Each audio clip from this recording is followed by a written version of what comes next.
أجمعين. أما بعد أعوذ بالله من الشيطان الرجيم. بسم الله الرحمن الرحيم. لقد خلقنا الإنسان في أحسن تقويم. صدق الله العظيم. اس مدرسے کے موقر اساتذہ کرام اور میرے عزیز طلبہ، آج کا دن ایک تاریخی دن ہے.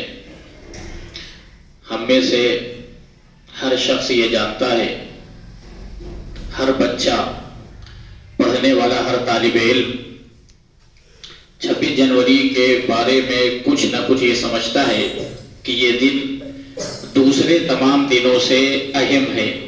جانتے ہیں کہ نہیں جانتے؟ دوسرے جو دن ہیں ان دنوں سے یہ ایک ممتاز دن ہے، الگ دن ہے. اس میں جشن منایا جاتا ہے، خوشیاں منائی جاتی ہے، سارے اسکولوں میں چھٹی کر دی جاتی ہے، آفسوں میں چھٹی کر دی جاتی ہے، لوگ جھنڈا پھہراتے ہیں. اور یہ کیوں ہوتا ہے اس کو بھی سمجھنا چاہیے اور پڑھنا چاہیے، اور خاص طور سے ہمارے مدرسے میں پڑھنے والے طلباء کو یہ بات بتانی چاہیے جو بنیادی باتیں ہیں. یہاں تقریر کرنا، کوئی بیان کرنا مقصد نہیں ہے. بس 10 منٹ میں صرف یہ باتیں سمجھ لیں آپ، یہ دن کیا ہے. اللہ تبارک و تعالیٰ نے ہر انسان کو آزاد پیدا کیا ہے، اور ہر انسان کی دلی تمنا ہوتی ہے کہ وہ آزاد رہے، آزادانہ زندگی گزارے، اس کی فکر آزاد رہے، اس پر کسی کا کوئی دباؤ نہ ہو، اس پر کوئی دوسرا حاکم نہ بنے. وہ غلامیت کی زندگی گزارنا پسند نہیں کرتا. یہ ہر انسان کی دلی تمنا ہوتی ہے. لیکن بدقسمتی سے جیسے جیسے دور گزرتا گیا، کچھ ایسے ظالم قسم کے لوگ آئے جنہوں نے ہم بھی سے، ہمارے درمیان میں سے کچھ لوگوں کو غلام بنا دیا، ان کو اپنا ماتحت بنا دیا، اور ان سے وہ کام لینے لگے جو جانوروں سے لیا جاتا ہے، جو دوسرے حیوان سے لیا جاتا ہے. اللہ کے رسول صلی اللہ علیہ وسلم کی بعثت ہوتی ہے تو وہ غلامیت کا دور تھا، اور وہ ایسا دور تھا کہ جس میں صرف غلام ہی نہیں بلکہ ان کے ساتھ ایسا سلوک کیا جاتا تھا، ایسا برا سلوک کیا جاتا تھا کہ اگر ان واقعات کو پڑھ لے انسان تو کانپ جاتا ہے. اللہ کے رسول صلی اللہ علیہ وسلم جس دور میں آئے وہ دور نہایت سفاکانہ تھا، ظالمانہ تھا. اپنے غلاموں کو کھڑا کر کے تیر اندازی کا نشانہ لگاتے تھے کہ تیر لگے گا یا نہیں لگے گا. غلام کو جلا کر کے اس کی روشنی میں کھانا کھایا کرتے تھے اور فخر کرتے تھے.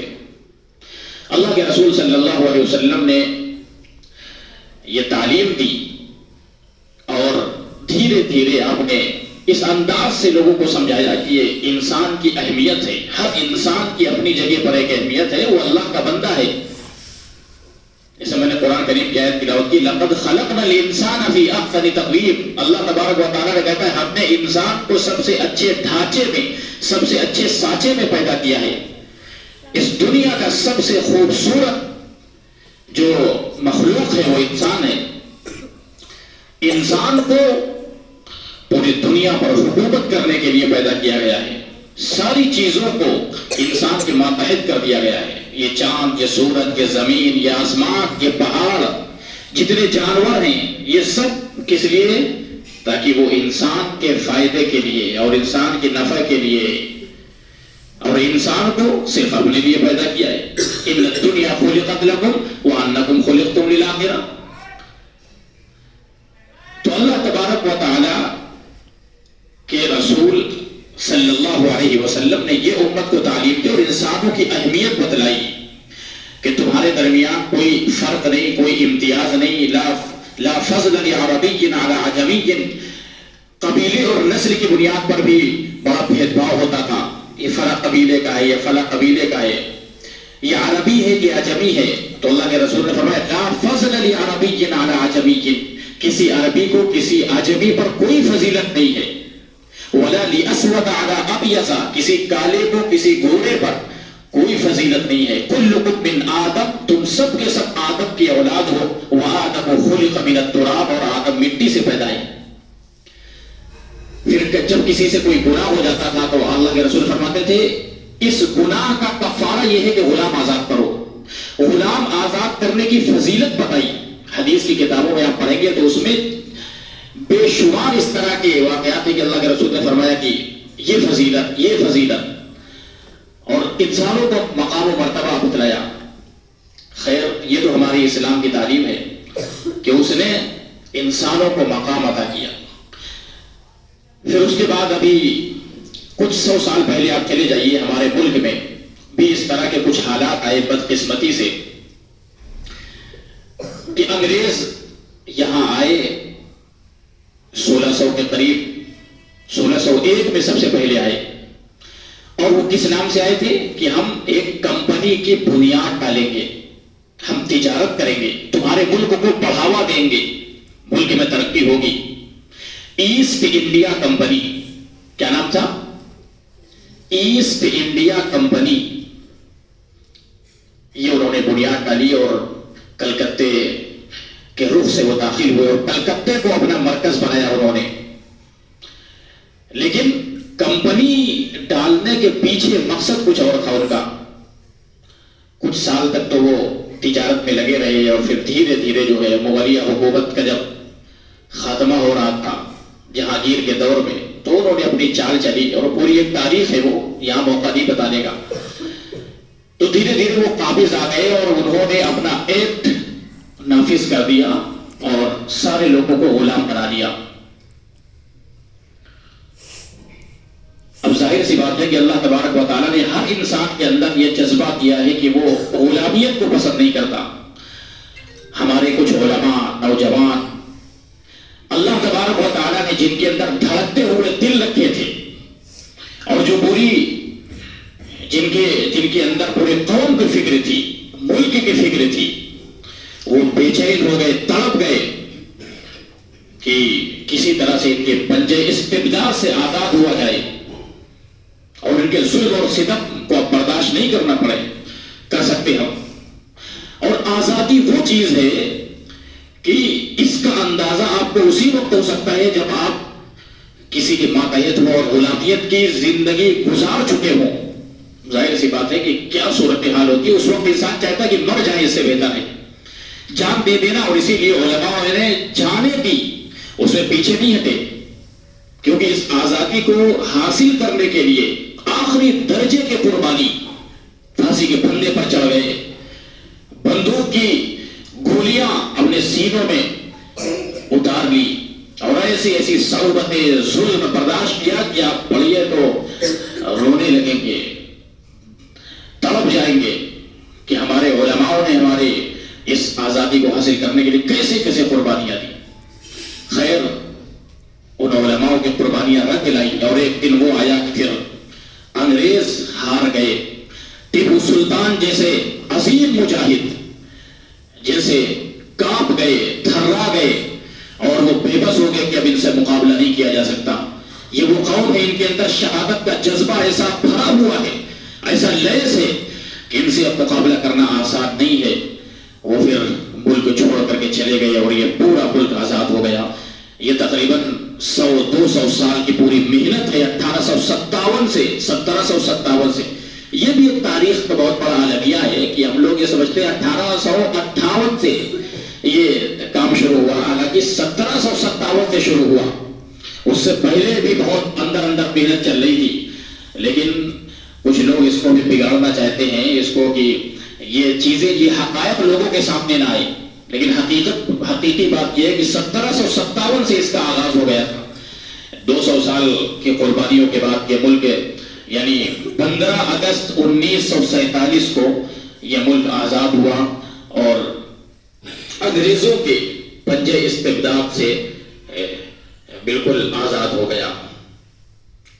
15 اگست 1947 اس کے بعد ظاہر سی بات ہے آزاد تو ہو گیا, لیکن اب ایک یہ تو اسی لیے 15 اگست کو کیا کہا جاتا ہے؟ یوم آزادی. اور یہ جو ہے 26 جنوری اس کو یوم جمہوریہ کہتے ہیں. آزادی اور جمہوریہ میں فرق ہے. اس دن 15 اگست کو ہم سب آزاد ہوئے تھے. ہم سب کیا ہوئے تھے؟ آزاد ہوئے تھے. یعنی کس سے آزاد ہوئے تھے؟ انگریزوں سے، جن کی حکومت تھی، جو ہمارے اوپر حکومت کر رہے تھے. ان کے ظلم اور ستم سے ہم سب کو آزادی 15 اگست کو ملی تھی 1947. اب ظاہر سی بات ہے کہ اس کے بعد یہ فکر ہوئی کہ کوئی بھی ملک جو چلتا ہے وہ قانون سے چلتا ہے. اس کے کچھ اصول ہوتے ہیں یا ضوابط ہوتے ہیں. آپ دیکھتے ہیں کہ ایک گھر، اس کے اندر نظام نہیں چل سکتا، نظام نہ بنایا جائے.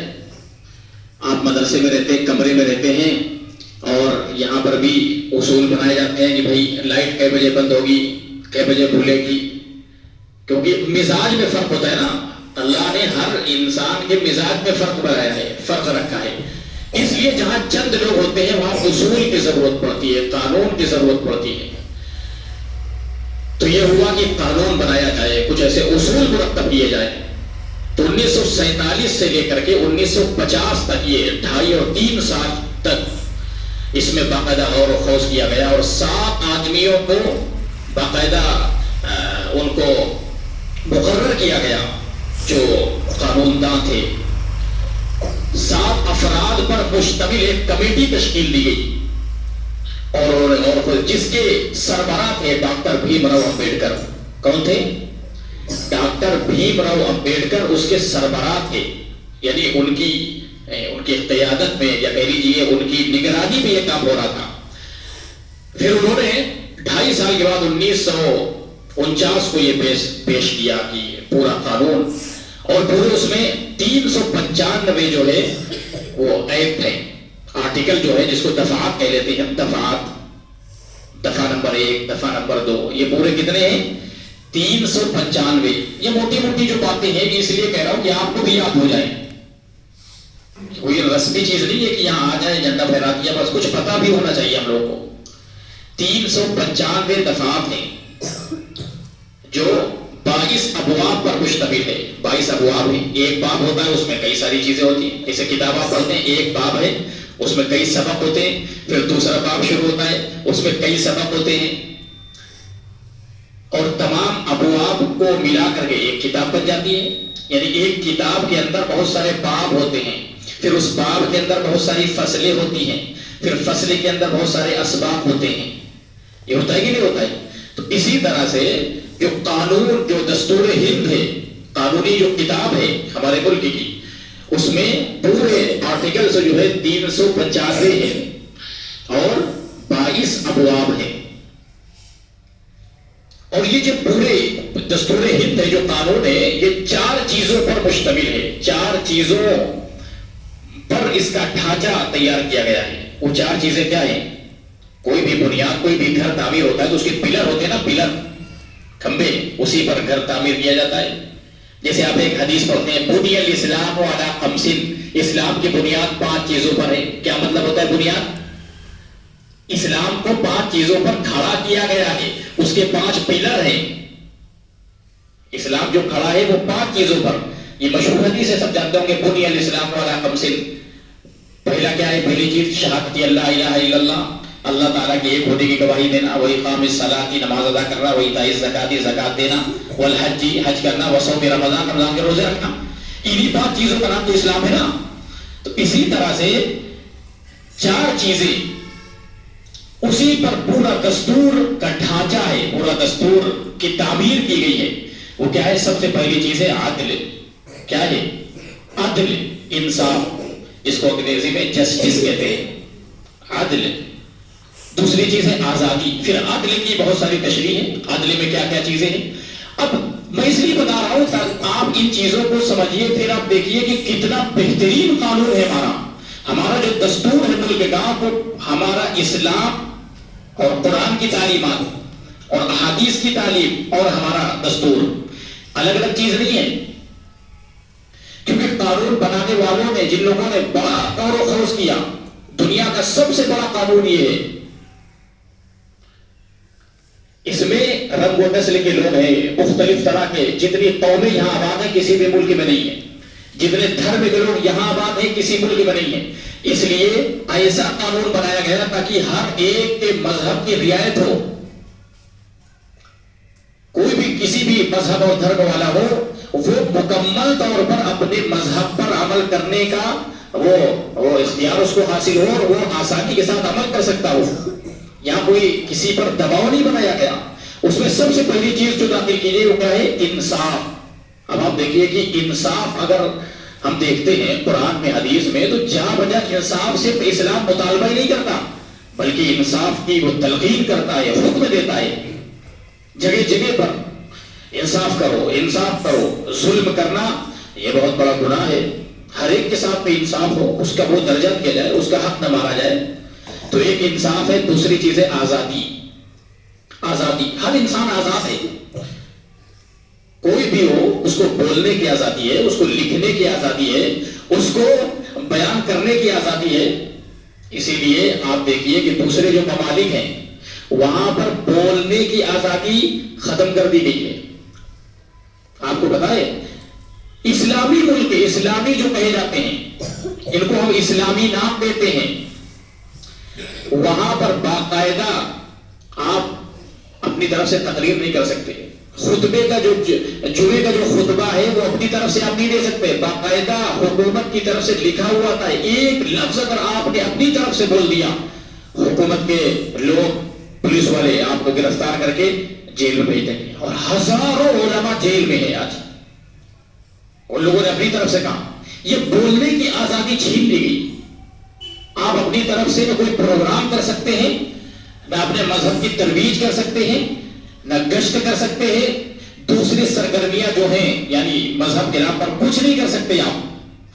یہ باقاعدہ ہو رہا ہے، یہ اپنی آنکھوں سے ہم لوگ دیکھ رہے ہیں. الحمدللہ ہمارے ملک میں ابھی آزادی کے نام پر یہ ساری چیزیں کہ آپ بول سکتے ہیں. وہ الگ بات ہے کہ اس کو عمل میں نہیں لایا گیا. کاش کی جو ہمارا قانون ہے اس کو اگر عمل میں لایا جاتا اس طرح سے تو وہ ملک کا نقشہ ہی کچھ اور ہوتا. لیکن دستور تو بہت اچھا ہے، قانون بہت اچھا ہے، لیکن اس پر عمل کتنا ہوا یہ بات کی بات ہے. وہ تو لوگوں کی فکر اور اس پر ڈپینڈ کرتا ہے. تو میرا دوسری چیز ہے آزادی. خیال کی آزادی، اظہار کی آزادی، بولنے کی آزادی، اپنے مذہب پر عمل کرنے کی آزادی. آپ دیکھتے ہیں کہیں بھی جلسہ کرنے لگتے ہیں کوئی روکنے والا ہوتا ہے؟ اب خوب کر رہے ہیں، جلسے کر رہے ہیں اور مکتب قائم ہو رہے ہیں، مسجد، یعنی مذہب کی ترویج کے لیے جتنے کام ہو سکتے ہیں وہ سب آپ کر سکتے ہیں. تو ایک یہ آزادی ہے. دوسری چیز ہے مساوات، برابری، ایکوالٹی جس کو بولتے ہیں، برابری. اس میں یہ نہیں ہے کہ کوئی فلاں قبیلے کا ہے تو وہ افضل ہے اور فلاں قبیلے کا وہ افضل ہے، بلکہ بحیثیت ہندوستانی ہر انسان برابر ہے. ہندوستانی حیثیت سے ہر انسان برابر ہے. اگر کوئی جرم کرتا ہے وہ بڑے درجے کا ہے، بڑا مالدار ہے، عہدے والا ہے، اس کا بھی جرم اسی طرح قابل قبول ہوگا جس طرح سے ایک عام انسان جرم کرے گا. اس میں کوئی فرق نہیں ہے. یہ ہمارے قانون کی اصل ہے، یہ خصوصیات ہے. اور چوتھی چیز ہے اخوت، بھائی چارہ. بھائی چارہ کسی بھی مذہب کا ہو لیکن بحیثیت ہندوستانی وہ سب آپس میں بھائی بھائی ہیں. تو یہ چار چیزیں ہیں، اس کو پڑھنا چاہیے اور اس کو سمجھنا چاہیے. لیکن اس پر عمل کتنا ہوا یہ بڑی افسوس کی بات ہے. آج ہم سب حالات جانتے ہیں، جس ماحول میں جو چیزیں ہم لوگ دیکھ رہے ہیں یہ کچھ، لیکن اس سے مایوس نہیں ہونا چاہیے. یہ نہیں کہ کچھ ہوتا نہیں ہے. قانون کا، دستور کا سہارا لینا چاہیے. یہ ہمارے پاس آج بہت بڑی ایک نعمت ہے. بعض لوگ یہ کہتے ہیں کیا کرنا ہے، فیصلہ تو انہیں کے ہاتھ میں ہوگا. نہیں، بڑے بزرگ ہمارے جو اکابرین ہیں جنہوں نے دنیا دیکھی ہے ان کا کہنا یہ ہے، وہ کیوں لڑتے ہیں جا کر کے، کیوں جاتے ہیں سپریم کورٹ اور کیوں جاتے ہیں، فیصلہ تو انہیں کے ہاتھ میں ہو رہا ہے، کیوں جاتے ہیں وہ. کل وہی پروگرام میں تھا، وہاں یہ بات آئی تھی کہ باقاعدہ یہ ہم لوگوں کو لڑنا چاہیے اور اس کا سہارا لینا چاہیے. اور ورنہ جو قوم بزدل ہو کر کے بیٹھ جاتی ہے تو اللہ تعالیٰ اس کے ساتھ میں پھر اسی طرح کا معاملہ کرتا ہے. ہمارے بس میں جتنا ہو اتنا ہم اپنی قانونی لڑائی اور قانونی دستوری اس کو ہتھیار بنا کر کے وہ کرنا چاہیے۔ بہرحال آج کا جو دن ہے بڑا تاریخی دن ہے، 26 جنوری اس کو ریپبلک ڈے کہتے ہیں۔ اس دن یوم جمہوریہ اس کو، یعنی اس دن باقاعدہ قانون بن کر کے اس کا نفاذ ہوا تھا، وہ عمل میں لایا گیا تھا کہ اب ہمارے ملک کا یہ ہو گیا ہے، یہ جمہوری ملک ہو گیا ہے۔ جمہوری کا مطلب جس میں عوام سلیکٹ کرتی ہے، عوام مختار ہوتی ہے، اس میں بادشاہت نہیں ہوتی، ایک تو ملوکیت ہوتی ہے، بادشاہت وہ جو کہہ دے، مطلق العنان بادشاہ، ملوکیت جس کو کہتے ہیں، دوسرے ممالک میں ہے ملوکیت کہ وہ جو کہہ دے بس اسی کا حکم، اسی کی بات قانون بن جاتی ہے اور اسی کی زبان کو اٹل فیصلہ وہ جس کو چاہے۔ جیسے ابراہیم علیہ السلام کا واقعہ آپ نے سنا ہوگا کہ اس میں حضرت ابراہیم علیہ السلام جس دور میں تھے، نمرود بادشاہ تھا، تو کہا کہ اللہ کون ہے؟ کہا اللہ جو زندہ کرتا ہے اور مارتا ہے۔ فإن اللہ یحیی و یمیت، کیا ہے وہ؟ اللہ تعالیٰ وہ ہے جو زندہ کرتا ہے اور مارتا ہے۔ بادشاہ نے کہا میں بھی تو انا احیی و امیت، میں بھی تو زندہ کرتا اور مارتا ہوں۔ دو آدمیوں کو بلایا، ایک کی گردن مار دی اور ایک کو چھوڑ دیا، کہا دیکھو میں بھی زندہ کرتا ہوں اور مارتا ہوں۔ بہرحال کتنا بے وقوف تھا وہ، زندہ کرنے کا مطلب یہ ہوتا ہے کہ وہ جو انسان مر جائے اس کو زندہ کرے۔ بہرحال تو وہ مطلق الاعلان بادشاہ تھا، اس کے وہاں کوئی قانون نہیں، کوئی نہیں، جو وہ کہہ دے بس اس کے۔ لیکن ہم جس ملک میں رہ رہے ہیں ایک جمہوری ملک ہے، یہاں قانون ہے اور کوئی بھی انسان کسی پر ظلم نہیں کر سکتا۔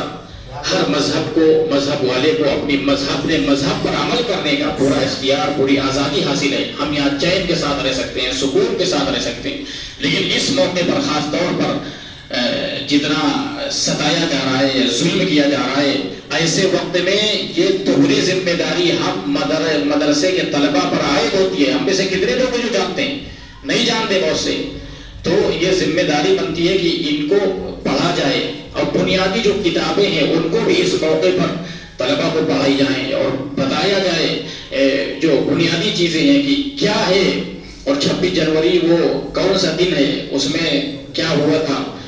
تو بہرحال یہ وہ دن ہے جو ایک تاریخی دن ہے، جس دن پورا ملک جشن میں ڈوبا ہوا ہے۔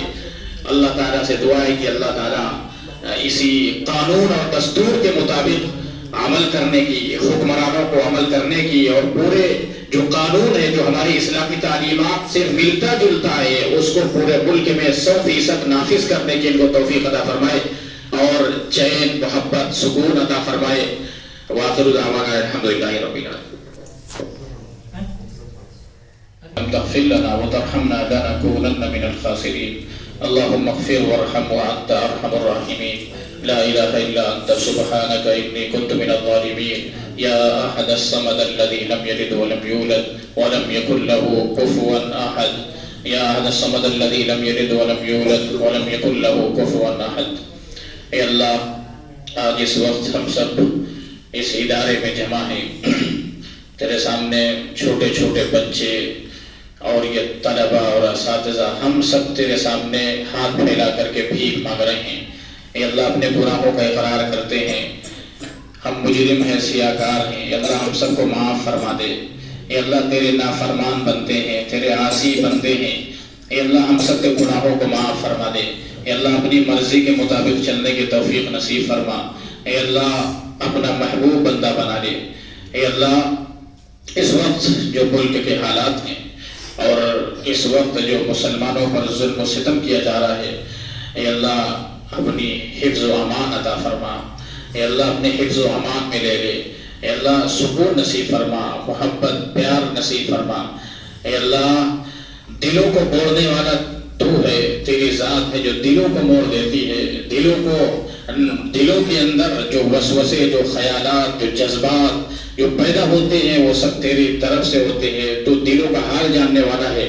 اے اللہ تمام لوگوں کے دلوں کو اسلام کی طرف موڑ دے، اسلام کی حقانیت کی طرف موڑ دے۔ اے اللہ ایسے لوگوں کے دلوں سے جو اسلام سے بیزار ہیں، نفرت کرتے ہیں، اے اللہ ان کے دل میں اسلام کی حقانیت پیدا فرما۔ اے اللہ ان کے دلوں میں اسلام کی محبت ادا فرما۔ اے اللہ پورے ملک ہندوستان کو گہوارہ امن و آشتی بنا دے۔ اے اللہ امن کا گہوارہ بنا دے۔ اے اللہ ہم سب آپس میں بھائی بھائی بن کر رہنے والے بن جائیں۔ اے اللہ ہم سب کو معاف فرما دے۔ اے اللہ جو طلبہ یہاں پڑھ رہے ہیں اے اللہ ان کو ان کے علم میں ترقی عطا فرما۔ اے اللہ ان کو اس قوم کا سپاہی بنا دے۔ اے اللہ ملت کے اور مستقبل کے یہ لوگ ہیں، یہ نوجوان، یہ چھوٹے چھوٹے بچے، اے اللہ ان کو دین کا داعی بنا دے، دین کا سپاہی بنا دے۔ اے اللہ ان سے کام لے لے، ان کو اپنا محبوب بندہ بنا دے۔ ایسے جیالے، ایسے غیور جن کے دلوں میں جن سے تو نے کام لیا ہے، ایسے علماء ربانیین، اے اللہ یہاں سے بھی ایسے علماء ربانیین پیدا فرما۔ اس چھوٹے سے مدرسے سے پڑھنے والے چھوٹے چھوٹے طلبہ اے اللہ ان کے اندر اسلام کی حقانیت پیدا فرما۔ ان کو ایسا سپاہی بنا دے جو تیرے دین کی راہ میں قربان ہونے کے لیے تیار ہو رہے ہیں۔ جذبہ شہادت عطا فرما۔ اے اللہ ان سب کو، اے اللہ سب کو ترقی عطا فرما۔ اے اللہ سب کو بلند درجات عطا فرما۔ اے اللہ ہم سب کو معاف فرما دے۔ ربنا تقبل منا انك انت السميع العليم وتب علينا انك انت التواب الرحيم وصلى الله تعالى على خير خلقه محمد وعلى اله وصحبه اجمعين برحمتك يا ارحم